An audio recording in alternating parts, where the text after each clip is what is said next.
few shapes there. What do you think, Kevin? There's a few moves still in there. The old deal debate jingle. You can thank Oisin Kelly for that one. Listen, folks, thanks so much for tuning in. Thank you, Michaela, for the news, and the legend that is Ivan Borland and the Power R Plus. And of course, I've got another legend of a DJ here, Kevin Fury, producing the show this evening. Of course, Ivan's picture's up in the hall there, Kevin. We haven't got there yet. Maybe someday that might happen. It'll happen for you before it'll happen for me, I would imagine, Kevin. Coming up on tonight's show, I'm going to have a few words from Donegal boss Maxi Curran after yesterday's tough defeat in the All-Ireland ladies senior quarter-finals. I'll also hear from Emer Gallagher, who gives a great insight into the future of Donegal, even in the depths of that defeat. A lovely chat to Emer, and she gave us her views on the hopes for the future. And on that future, our minor ladies footballers are playing Leitrim and Lisnaskea this Wednesday evening, through on 7:30 at All-Ireland semi-final. A huge game for them against Leitrim. Get along there and support the girls if you can. On the other huge games at the weekend, I'll be speaking shortly with Monaghan legend Paul Finlay and top GA correspondent Jason Byrne. Paddy Bradley couldn't make it this season. His weekend rolled in from Sunday to Monday. I suppose he's due that. The Derry boys licking their wounds a wee bit, so Paddy wasn't able to make it this evening. We'll talk to the two boys on just what happened with Derry and Monaghan. Listen, we all expected the big two in Ireland to beat in this All-Ireland final, but they certainly hadn't got it their own way. Real gutsy stuff from Monaghan and Derry. And the local scene here at the weekend senior hurling group, Setanta edged out Burt by 4 points. Burt missing a few of the main men too, Liam McKinney and Ronan McDermott, closing the gap a small bit maybe on Setanta, who seemed a far away a few seasons ago. So Burt coming back. Conor Garland hitting 10 points for them. Setanta's Jared Gilmore, as often is the case, was a standout player on the pitch, hitting 9 points for the Setanta men. Burnt play St Eunan's next, Setanta play Buncrana. But as I say, first we're going to look back to yesterday's game in Ballybofey, and I caught up with boss Maxi Curran after the match, and he gave us an honest assessment of the game and the season that was. Actually, it's been a season of highs and lows for Donegal ladies, but going up short against Dublin here, a very talented Dublin side today in this All-Ireland quarter-final. Yeah, look, we were, as you said, we just came up short. You know, we knew we were up against a very formidable opponent, and they definitely had brought their A game today, and they put us to the sword. You know, they were very physical, and it was a very intense battle, and definitely something our girls haven't come up against before. And referee today is known for letting it go, and I think that that definitely suited Dublin, because they really brought the fire, and we weren't able to match it, and I think that really blunted our forward line and our ability to get scores, and they picked us off then on the counter. So listen, hats off, best team won today by a mile. And Max, that's a Dublin side, of course, been in 8 of the last 9 All-Ireland finals, so they're thereabouts every time. We went through a bit of a rebuild this season. You got players back, at half time. Katie and Karen come on, we give it a bit of a go at the start of the second half. There was fight there, but at the end of the day, she said that Dublin team very well drilled defensively. It was like a 2-on-1 every time we came inside, and then the pace that they broke with was phenomenal. Yeah, look, hugely athletic, and they've kind of changed, I suppose, their way of playing this last couple of years. They've gone for these real athletes, and they are, look, they're, as you say, very well coached. Well able to defend, and by whichever means, fair or foul. And you know what I mean, that in the most respectful way. They just don't let you in, and look, we all coach that in terms of trying to get our team to play like that. But they definitely have achieved it, and look, hats off to them. It's full value for the victory. Yeah, and Max, I suppose a lot of things had to go right for us today. You came into the game, Geraldine was back. She obviously couldn't, get into the team. Tanya Kennedy heading away, and those players, if you had those couple of players involved, would it have meant any difference here today? Look, I don't know. Maybe a wee bit disrespectful to Dublin, or they were just far superior today. I don't think it's having them today would have been the big thing. It was maybe having them around for a while where you had time to train. Like, the magic just doesn't happen on the day. You have to work hard and prepare for these things, and we've been up and down all season in terms of who we had available, and and injuries one thing another. But look, as you said, it was an absolute it was a roller coaster. It was a huge privilege to be involved with that group. We have some young girls coming in there, and they were just absolutely amazing, and they can see the year out with their head held very high, and that's all you can ask of your players is to give their level best and give everything, and our girls did that. So listen, that's the greatest compliment I can pay them. Yeah, in 5 years yourself, Maxi, at the helm, you've put in some time to Donegal football. Can you just kind of give us an overview of this season? Because you blooded a lot of youth in the league. It was a real tough league, the relegation, but then we come back, won Ulster and make it the All-Ireland quarter-final. What's your overview of the season? Look, we've ended the year with a trophy, which we didn't do last year. We got to a league final and a All-Ireland semi-final and we had no silverware. So look, the girls are able to finish up the year with a medal in their pocket, which is always lovely. But I think the other side of it is, I think we've left the team in a good place going forward. There's 7 or 8 young girls there, 21 and below, that will be the backbone of this team for years to come. Yeah, look, there are a couple of older, estates ladies, we'll call them, that their days are coming to an end, and and that's always sad. But listen, that's what happens every team. You go into a transition and in cycles, and there's a new one coming from Donegal with a minor team in an All-Ireland semi-final on Wednesday night, and and that's the future now. And look, I think we have to really tip our hat and bow our heads down to the service that some of the older girls have given, and clap them on the back if they decide to ride off into the sunset, because they've earned that right to do so. And we just get excited and get behind the younger group now and try and support them, and get them to a level where they're able to get to quarterfinals and semi-finals in the years ahead. Because I say this group of, I think that's our 5th All-Ireland quarterfinal in a row or something. So look, they've done their bit, and everybody, as I say to you, can hold their heads up high in terms of their effort. We didn't get over the line, and look, sometimes you just come up against a superior opponent on the day, and I think that's what happened. Yeah, very honest assessment there from Maxi Curran, and he said those players certainly deserve a clap on the back for everything they've done from Donegal, and someone who has been in the trenches now a while herself, Emer Garr, she gave us his words after the game.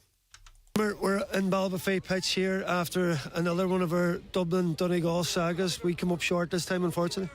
Yeah, and as disappointing as it is, we have to hold our heads high. Like, they were a fantastic team, and they really came out with a sense of vengeance today after last year, and they definitely took their chances whenever they were on. We just couldn't stop them whenever the goal chances were there. So yeah, and favourites for the All-Ireland, and of course we had this topsy-turvy season, with the relegation, a lot of new players, and we got some of the cavalry back, and one Ulster, beat me. So a lot of highs and lows in the season, but that team today weren't going to be beaten.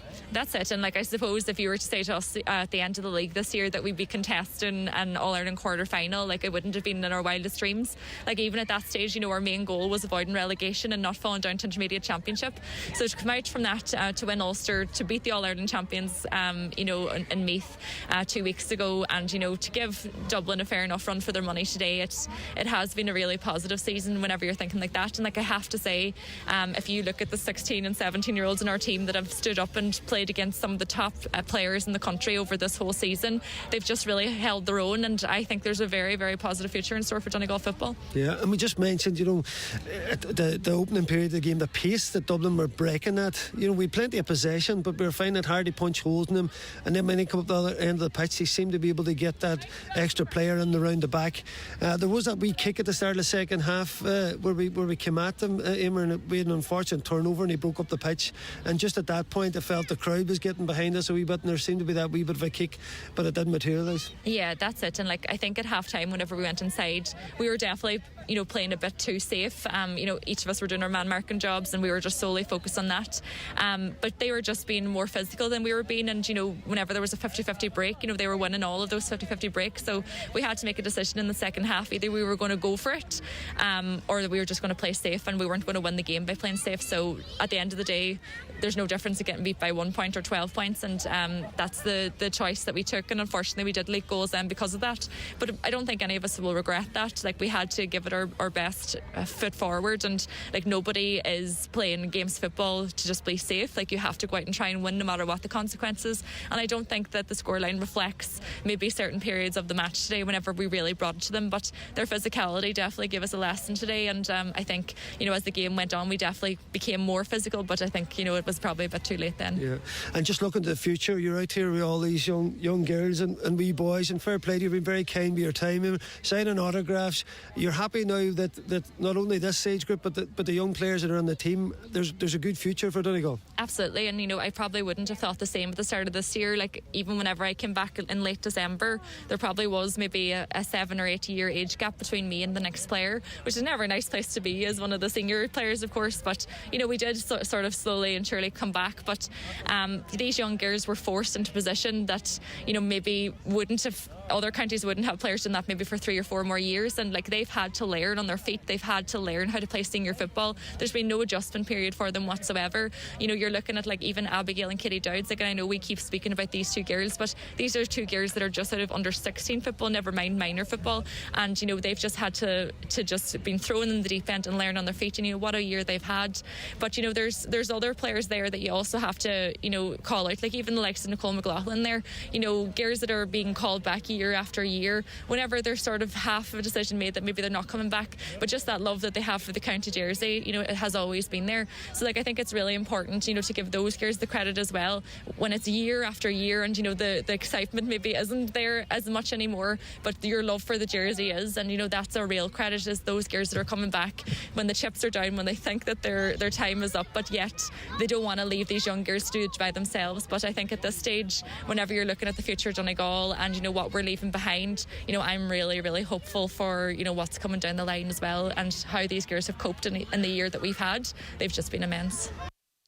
Yes, Emer Gallagher there, fair play there, lovely to talk there after the match. And now we turn our attention to the All-Ireland semi-finals from the weekend. I'm delighted to say I'm joined by top sports columnist with the Sun and proud Killybegs man, Jason Byrne. Jason, welcome to the show. All right, DB, how are you? Oh, tearing away, my man, tearing away. I'm glad to say you said this was a good full forward line when you texted me earlier. We're joined by the Ballybay bomber, Paul Finlay. How are you, Paul? Good, Brendan. Not a bother, thanks. Paul, you didn't have any nicknames to get. No, that would have been a good one for you, the Ballybay bomber. I can see that big boom in the left I don't know who you're referring to as bomber, if it's the bomber listening or somebody else you have in your mind. But no, Jap is as much as it went for me. I'm sure you heard that one bandied about the place. Yeah. Well, yeah, I did, surely. Tell me, I was just wondering, lads, from the weekend there, of course, we'll start with Monaghan, Paul and yourself. And, the script for the weekend was certainly torn up in many ways by both sides. I know in Monaghan, talking to a lot of friends, of course, Killian Lavell's a cousin of mine, and the O'Dowds and all that. Monaghan were going up there to win the match. I'd seen you messaging, there was a bit up about yourself and Desi Moan and that. It was if the only belief for this game was inside Monaghan, but certainly for the first hour of that game, that belief, was well trusted in terms of the team and how they applied themselves. Without a doubt. Look, it's for us all to chat about the odds and what's the chances. But I have no doubt that Vinnie Corey's mind was set on a win, and he had instilled that in the team. You could see the way they went about their business, and they had only one thing on their mind. Look, an awful lot. I was quoted as saying an awful lot had to go right for Monaghan in order for them to topple Dublin. One of the things being, that they would have to bring an absolutely brilliant performance, and the Dubs would have to be somewhat off. I think Monaghan did bring a pretty huge performance, and to their credit, just probably in the first 20 minutes, just could have got more on the board. There was a couple of scoring opportunities there that just didn't come off. A couple of goal opportunities for Conor McCarthy and Ray McAnespie that on another day, they hit the back of the net, and I felt even watching the game when they didn't go, I sort of felt, geez, these are the things we need to be going our way today in order to get the win. And sure enough, it came to the end, and we were still right in it. But just level pegging with Dublin just wasn't enough, and they were able to finish the stronger. So I have full belief that the lads went up expecting to win, expecting to get over the hurdle of Dublin, whereas everybody else maybe felt it was everybody else outside Monaghan were maybe looking at the bookies, were looking at the media, Monaghan written off, but it suited them. It suited Monaghan, going into the game that way. But a few of us, like, while I didn't expect Monaghan to win, I felt that if they delivered a huge performance, you know, they could come close, and you know, I suppose that's what they did in the end. Interesting, Jason. You know, but Paul's talking about there with the goal chances. That is the feeling that there was going to be a strong finish from Dublin. You know, that was the expectancy. So in his heart, he was thinking Monaghan probably would need maybe a 5-point lead or something to get at half time to stem that inevitable tide that did come. Was that your feeling throughout the game? Were you impressed by how much Monaghan stayed in the match and how many holes they were punching, and I suppose the way they took the game to Dublin? Yeah, they were just fearless, Byrne, in fairness. Like, and as Paul said, just those goal chances. Like, you really need them going in against the Dublin team in Croke Park. But like, they caused Dublin so many problems, and you know, Dublin looked lost at times in terms of what Monaghan were bringing to the table and just that sheer intensity. Like, you know, Dublin looked completely a shadow of themselves. It's the team that hammered Mayo in the All-Ireland quarterfinals, and you know, like, everyone expected that, you know, third quarter press that Dublin put on to come, and Monaghan got through that, and you know, it was really, really game on coming down the stretch, but like, it must be so demoralising when the tanks kind of coming close to empty and there's 10 minutes to go, and next thing Kieran Kilkenny lands in, and Dane Rock lands in, and Jack McCaffrey lands in, and then Brian Fenton just takes the game by the scruff of the neck, and Rock gets that scrappy goal. I definitely think the 7 points flattered Dublin.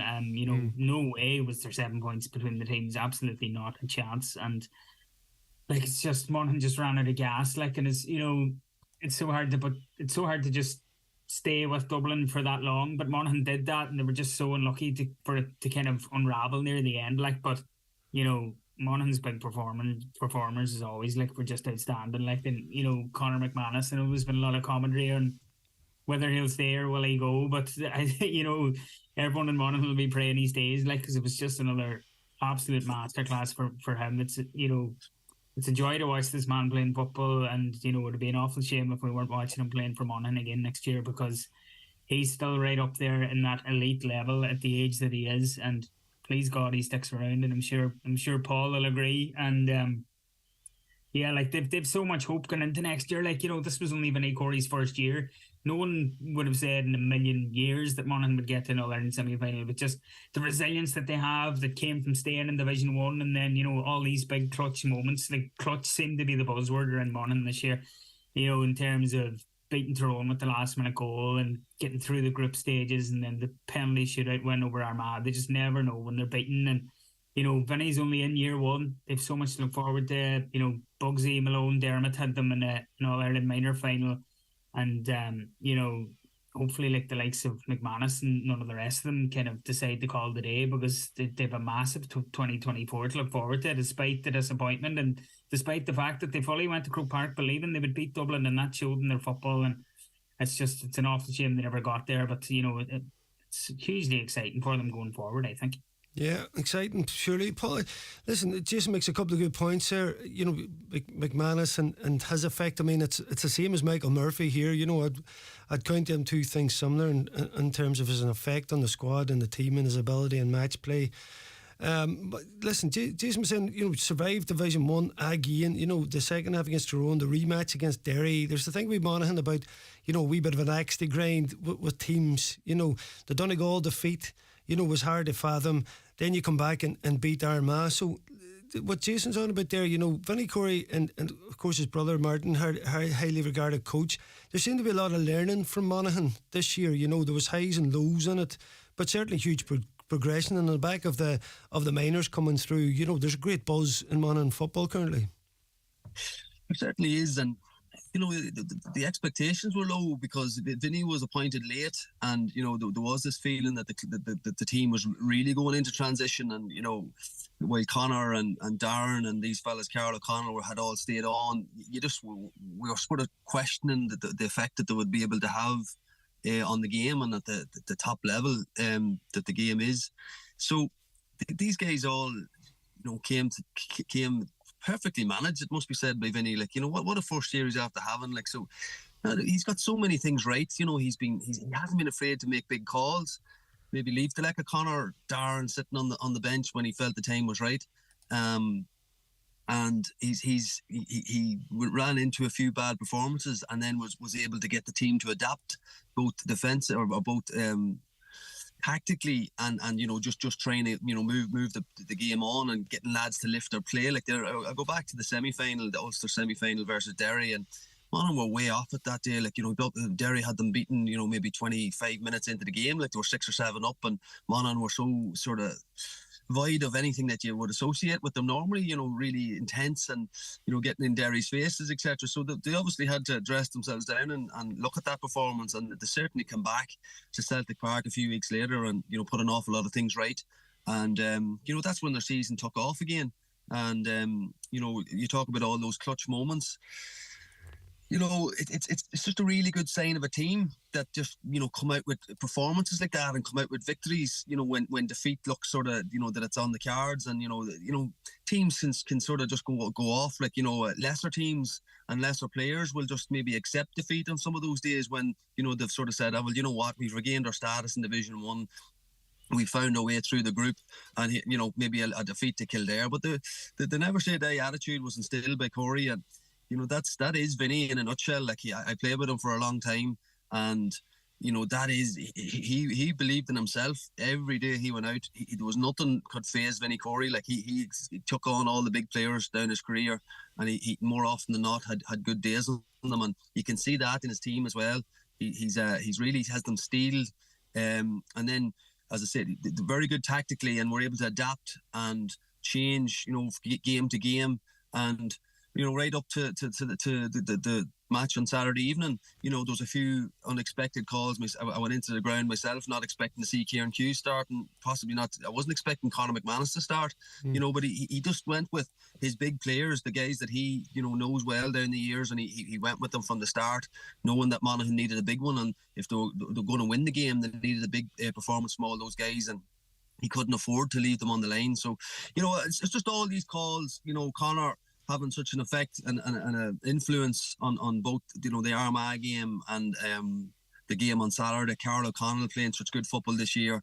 Darren still being the warhorse that he always has been. Is just really, really positive.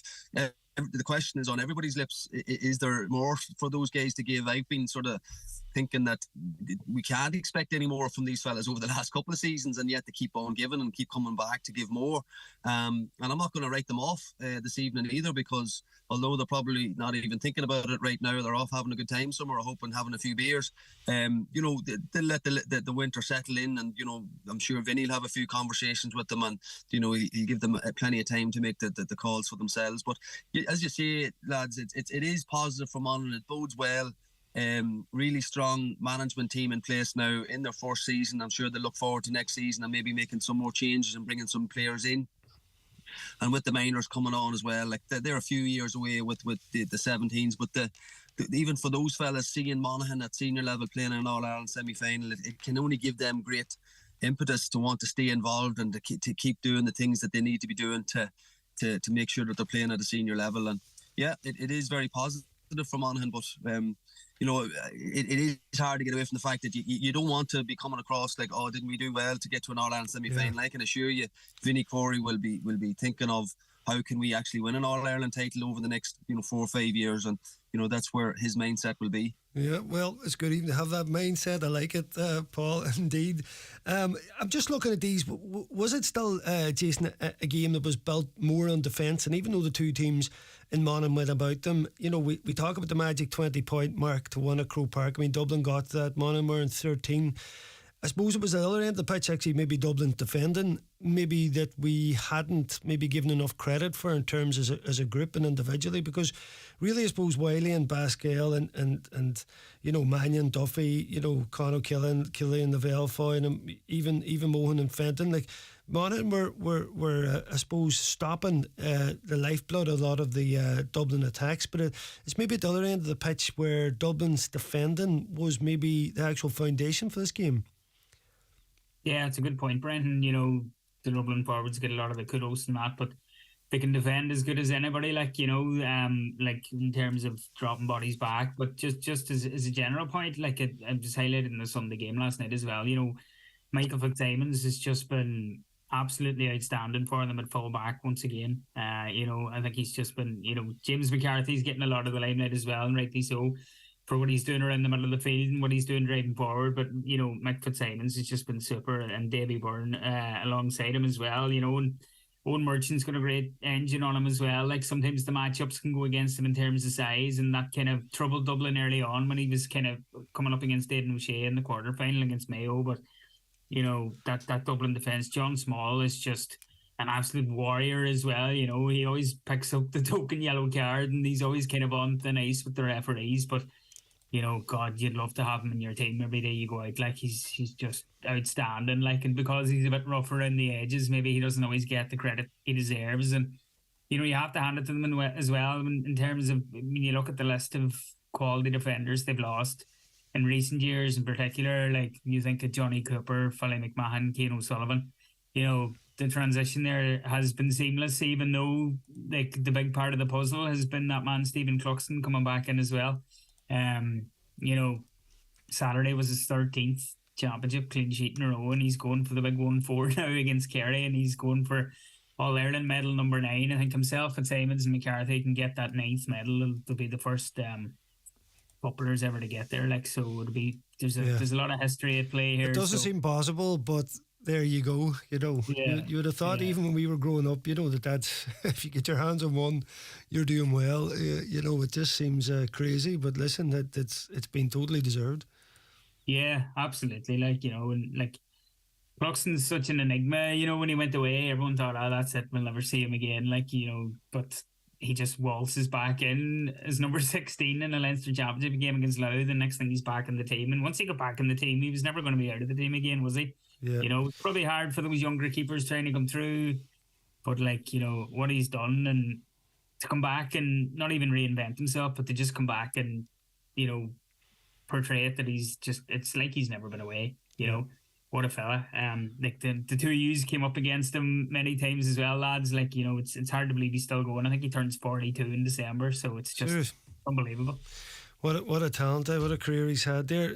Just on about all them forwards were shut down, or their forward play, Paul. Of course, the one that wasn't on the day was Costello, and six points from six shots in that first half, and you just think, even taking that out of it, adding to the brilliance of McManus, there might have been something for Monaghan to grip on. The fact that they couldn't get a goal as well, that had huge sway in it. He was the only one that really shone in that forward line.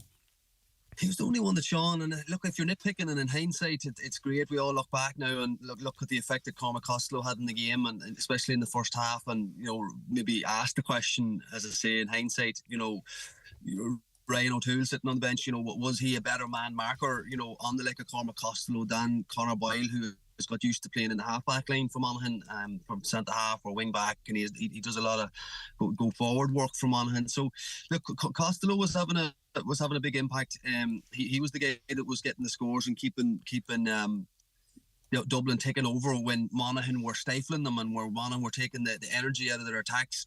He was the one guy that was standing up and kicking those points. So, as that was highlighted and rightfully so on the Sunday game last night. And look, it is something that Monaghan will look back on. But it's a game of football. There's so many things makes up a game. There's so many things that happen. The referees' calls, sort of chances missed.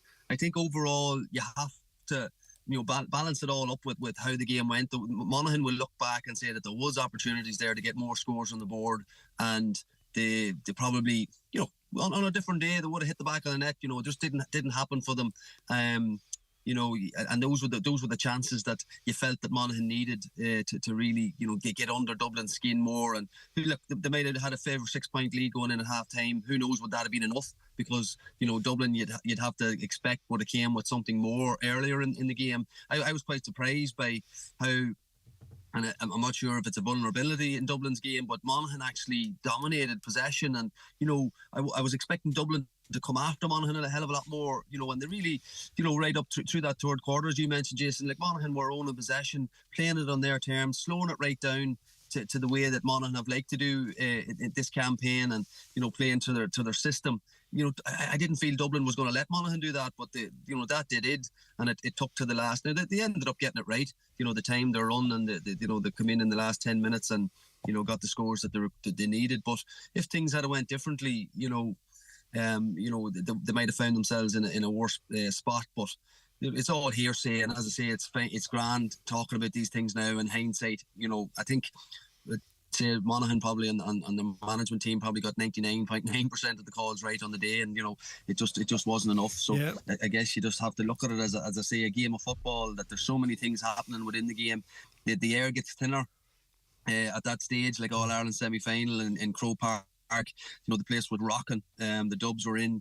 I could count a few seats maybe up on the top rows that were missed, that were empty. But out from that, it was a full house, and the boys in blue were giving it socks on the hill every time Monaghan went to, Rory Beggan, etc., went to take a free kick, and Connor and that. And to their credit, they stood up and nailed a lot of their kicks, and even with that pressure on them. So that's just the nature of the game. It's the nature of the stage that you're at the All Ireland semi-final, and it played out the way it did. Yeah, they were indeed. Even though the Meath crowd tried and take a few of them out, just me a few flares. But just on that last 10 minutes, before we flip over to the Derry game, there 1-5 to 2 points.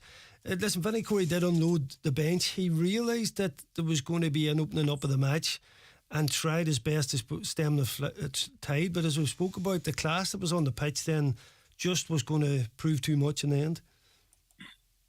Yeah, absolutely. I thought, the likes of Kieran Kilkenny must be very annoyed that he's not starting for Dublin now. It's something he hasn't been used to in recent times. And when you throw a player like that into the fray, late on, like he has in the last two games, he's kind of like a man possessed when he comes in. And McCaffrey's getting better and better all the time. He got a great score, and that kind of seemed like a bit of a turning point for Dublin as well when he got that. And not only does it bring in the fresh legs, it seemed to kind of lift everybody else. And as you said, when the likes of Pascal didn't fire, the likes of Fenton then stood up, and Dean Rock is a man who can't be happy with having to sit on the bench either. And if he's just going to be that impact player now, so be it. But all those great Dublin teams under Jim Gavin, it was always when they rolled out the cavalry in those All Ireland finals against Mayo, where they actually won. They always won those games, and it's back to that again. And Dublin seem to be missing that a bit maybe in the last 2 years, when they lost those All-Ireland semi-finals against Mayo and Kerry last summer, because the likes of McCaffrey and Mannion in particular weren't there. And they've had Pascal step up big time this summer, even though he didn't have a good game at the weekend. You can bet your bottom dollar he'll be feeling a bit of heat to maybe keep his place in the team for the final. So that Dublin training ground over the next 2 weeks is going to be a very interesting place to be, to say the least. And Jack O'Connor was speaking afterwards, saying that they didn't bring all these lads back for the crack, should I say. And Pat Gilroy's back in there as well. And, a man who's such a deep thinker of the game and a genius of a coach in many ways. And he seems to be the fixer, Jason. Anything that's needed, he sorts it out. He brings people back in. He seems to be this person, just knits everything together. That's what you hear in the background. And then he is carrying the water, so humble then, if you like. He doesn't want to be the man that's but behind the scenes, the words that you hear is that he orchestrated a lot of these guys to come back in. Yeah, I wouldn't doubt that for a second either. Do you know what I mean? You've heard stories of it at times in the past as well, when Jeremy Connolly would have been a bit rough around the edges, but it was always Gilroy who could keep him in check and get the very, very best out of him, and make sure he always had that commitment. And what a player he turned out to be. And he always credits Gilroy as one of the main influence in his career, because obviously they were clubmates at St Vincent's as well. But Dublin have been very coy and cute and very quiet about what his exact role is in the setup. But I'd say just having him there as a man manager and sounding board for a lot of the players, particularly the younger ones, I'd say his impact in there is more than we'll ever know. Yeah, certainly. Paul, you were saying, obviously from a Monaghan perspective, you were heading up there to win the match. The Derry camp went in very much under the radar this season. For a team that won back-to-back Ulsters, there was very little talk about them. Very, business-like performance, without ever setting the world alight against Cork. So they went into this game, a bit like yourselves, teams had them written off, and they really, again, took the game to Dublin. Were you anyway surprised by that? A lot of us were thinking it could be very cagey given Derry's last few performances at Croke Park, but it was anything but. And I think they're realising, a bit like Monaghan, you got to go and take the game to teams, otherwise you're going to be just worn down and beaten. So again, an unbelievably brave performance from the Derrymen. Yeah, seriously brave. They really took the game to Kerry. There was no such thing as them sitting back and trying to defend or, you know, keep Clifford quiet by doubling or tripling up on him. They left Chrissy McCaig to his own devices as such, and they went after Kerry. Gareth McKinless was outstanding the whole game through. Like, he really carried the fight to Kerry.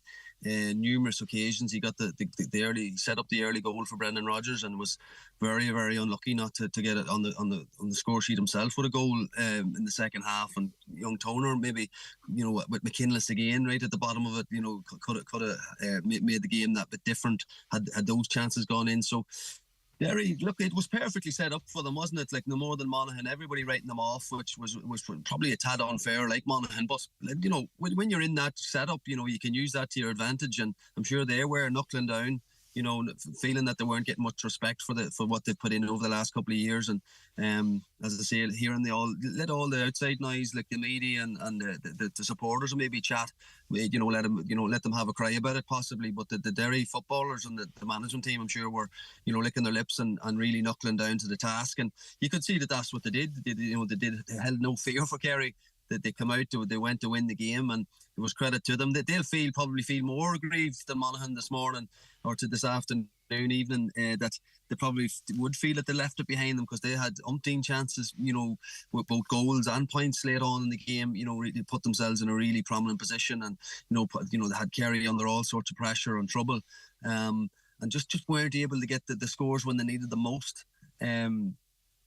And then, you know, Kerry just, you know, having the answers, like, you know, same as Dublin when you know, the game was coming to that final stages and coming to the melting point. You know, they had the guys to step up, and, you know, Stephen O'Brien had a massive impact from the second half, and, you know, Clifford being the guy that he is, like, he's just absolutely off the charts, lads, in terms of some of the points he's kicking and the pressure that he's under while he's taking them on. You know, he's going to be a real thorn in Dublin's side, as we know. It's kind of that goes without saying. Like, but, you know, who they're going to get to actually pick him up is something that we can look forward to seeing unfold. But from a Derry point of view, they can be very proud of their efforts. But I'm sure they're wild disappointed this evening that they didn't actually get over the line. Yeah. Listen, it was a huge chance. It isn't you on, but evolution and Derry coming and getting better. And as Paul was saying there, you know, McKinless, of course, McCluskey, Rodgers, McGuigan, some of the performances there were top drawer. Everybody was doing their job. The one, Chris McCaig, you can't fault him. He did his job to the best of any defender. You just can't legislate for that. But 1-11 at half time, like, I couldn't believe this. I was rushing back from the ladies' game in Ballybofey, and, like, I was never expecting that. And I was just saying to Paul there about Monaghan's 13 points. You know, listen, you know, they had that kicked at half time, and I was thinking to myself, well, if we do that again, you know, they're going to be an All-Ireland final. Of course, it was only 4 points in. They were managed to muster up in the second half, and really, you know, they just seemed to run out of steam. Kerry seemed to grasp that wee bit of a hold of the game. And of course, you know, you mentioned, of course, Clifford, Graham Sullivan, Sean O'Shea, when the game opened up as well, I thought was telling, but he needed that bit of space. And I suppose that Derry rigid defence just opened enough to allow those few gaps to come through. But again, it was Derry's best performance of the season. We hadn't really seen it coming, but again, as Paul was saying about Monaghan, they were coming to get into an All-Ireland final, even though the rest of us weren't expecting it. Yeah, absolutely, Brendan. Like, you know, we were talking to Kieran Mina after the game, and he was just absolutely devastated, and shock was the word he used, because they fully expected, and, you know, he fully expected, standing on the line with 10 minutes to go, that they were going to be in that final against Dublin in 2 weeks. As you said, all their big players were just absolutely outstanding. McKinless, you know, was just absolutely superb. Conor McCluskey as well. You know, Kieran McFall was back blocking on the line when Kerry were coming through. Like, and, you know, there was a lot of near misses in that second half. Like you said, they racked up 1-11 in the first half. They did 6 wides in the game, and 5 of those came in the second half. There was something about when they were kicking into that whole 16 end, the ball just didn't seem to go over the bar, and Niall Toner kind of swiped at a decent goal chance when they were a point in front, and that would have opened up a 4-point gap. And then McKinless went through again, and, you know, Dermot O'Connor gets back for Kerry and produces a mammoth block. And then when they're 2 points up with 6 minutes to go, like, Kerry are coming through, and that's when McFall makes the block to deny Jason Foley, I think it was, and then McKinless is done for a stupid free. Like, I didn't think it was a free at all. The Derry ones were going off the head about it, and you know, Kerry popped that over, and then it's back to a point, and then they get 5 points in a row after that. That's right. You know, Stephen O'Brien was outstanding when he came on. In fairness, he really settled the ship, because Kerry were getting battered on that right side of defence. Graham O'Sullivan and Paul Murphy. Like, you know, when Derry ran at them, Kerry were getting really, like, the holes were being punched left, right, and centre. But again, like, just no more than the Dubs the day before, but maybe even on a finer level. Just Clifford and O'Shea and Stephen O'Brien when he came on, just absolutely excellent. Like some of the things Clifford was doing yesterday, I was there. Like, the first 2 scores he got were probably the best 2. Yeah. You know, just Can't do anything about it. No, nothing. He was just dancing in front of Chrissy and just bang over the bar with the left boot. Like, there's a picture of him. There's a picture of him that's doing the rounds in social media today. Like, and it just defies logic. You'd nearly need to get the foam roller out for the hamstring just by looking at it. Like, it's, you know, he's just absolutely outstanding. And, you know, some of us has to work on a Monday. You see, you're having to crack across social media. You know, like me and Paul out in the road there, Stephen. Paul, I know you're in an underage game there. Do you have to fly on? I actually could need to. No, Paul. I know you're. Listen, Paul, mighty stuff. I know you're catching up. Your young lads playing there. I appreciate you have to go, Paul. As ever, thanks so much for those words, and I'll catch up with you later on the year, right? Thanks, lads. Thanks, top man, Paul Finlay there. Paul. Monaghan legend, still going well with Ballybay. Watch out there in the Monaghan Club Championship now. That left foot's going to be going. Jason, would you hang on there? We're going to take a quick break. I want to just ask you a few questions about Donegal as well, if you have a minute. Lovely. Good man. Green Shoes Big Summer Sale is now on, both in-store and online, with up to 40% off men's, women's and children's footwear. Get great savings on the biggest names in footwear, including Riker, Skechers and Tamaris. Also Echo, Heavenly Feet, Una Healy and many more. Shoes, boots, sandals and trainers. Bag a bargain today at Green Shoes Big Summer Sale, now on. In-store in Letterkenny and Fulcara and online at greenshoes.com.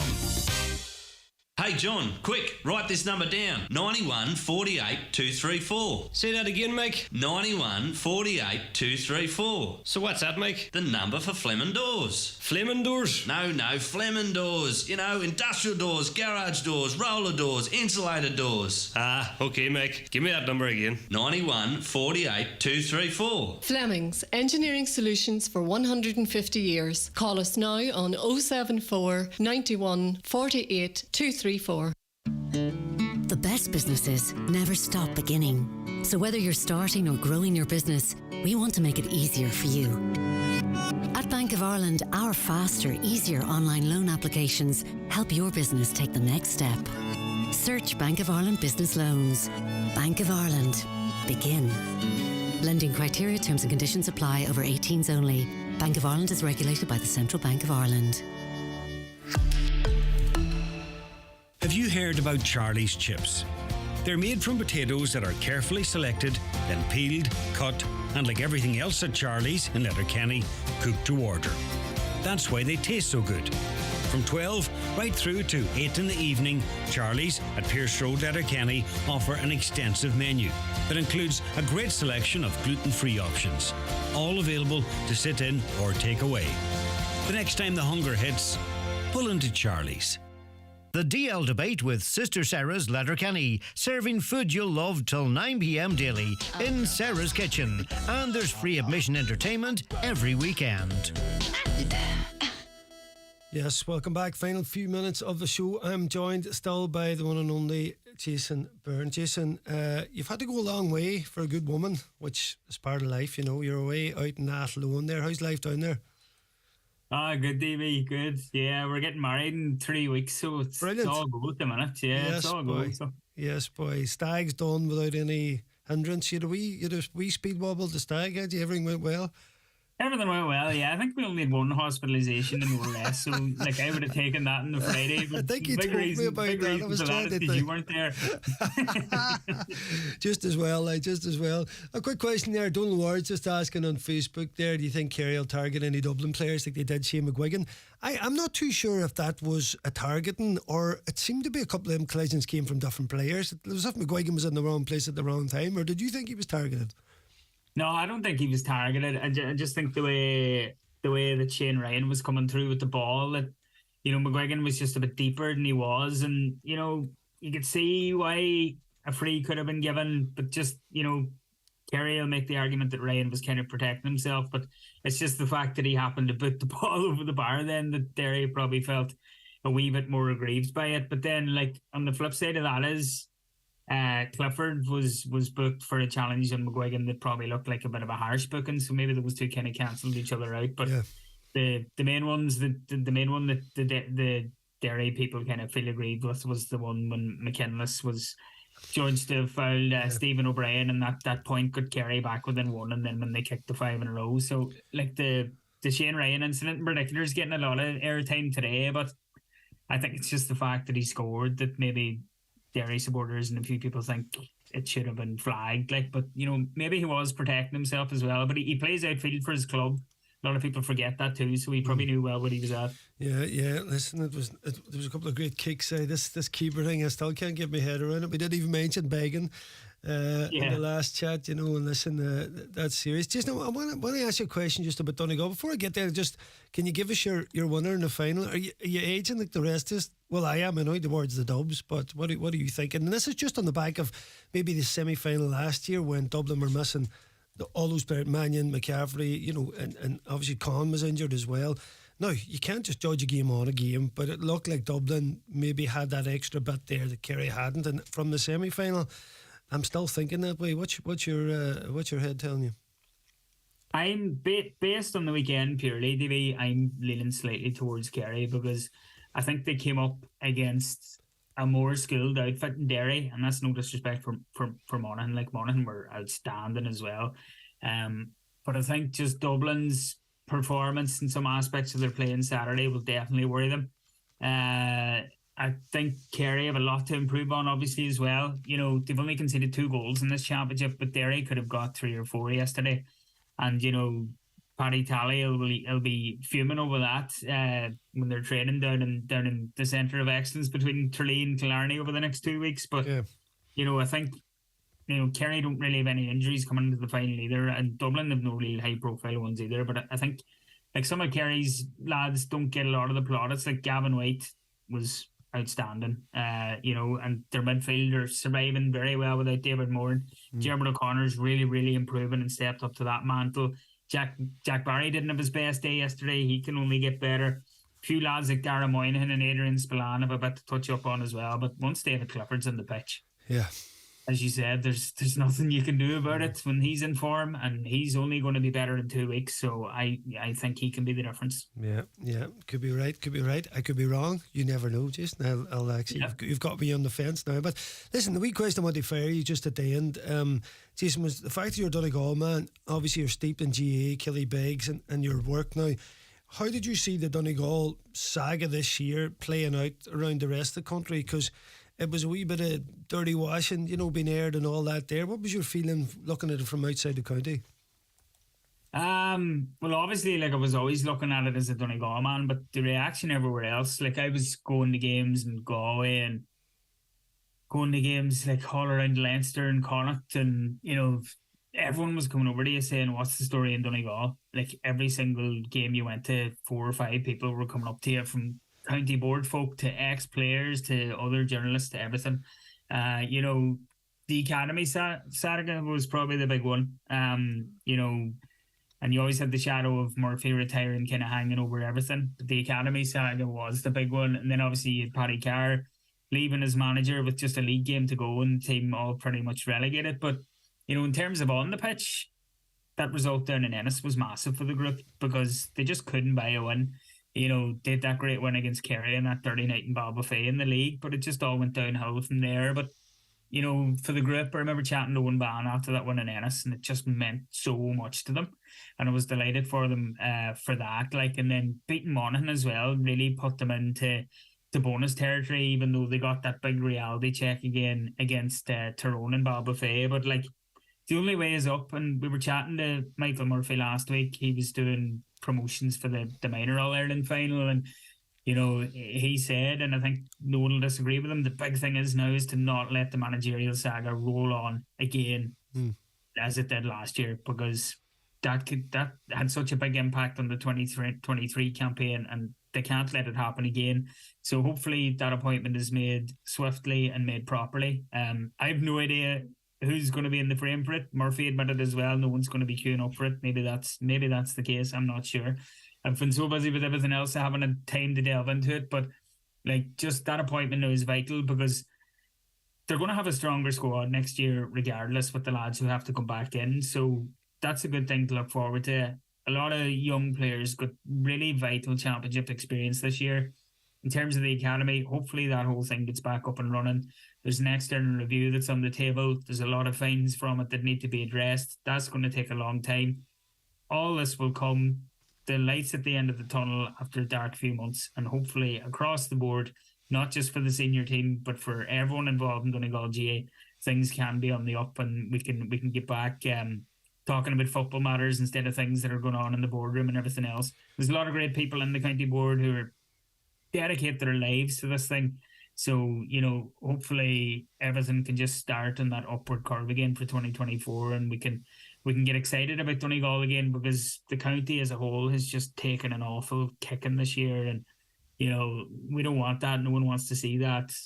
It's an amateur organisation. There's volunteers left, right and centre, and you know, hopefully we can all be positive in our chat about Donegal again next year, because it has been a very, very tough time for everyone involved. Yeah, we're just down to the last minute, Jason. If you just take it, you know, there's an implementation, as you said, the advice from that Crow Park look into our setup and the fallout between the academies. There's now been a group set up from outside the county to go implement that and look at a strategy, which I was a bit surprised at. That seems like you're taking it to another level in terms of we can't do anything for ourselves.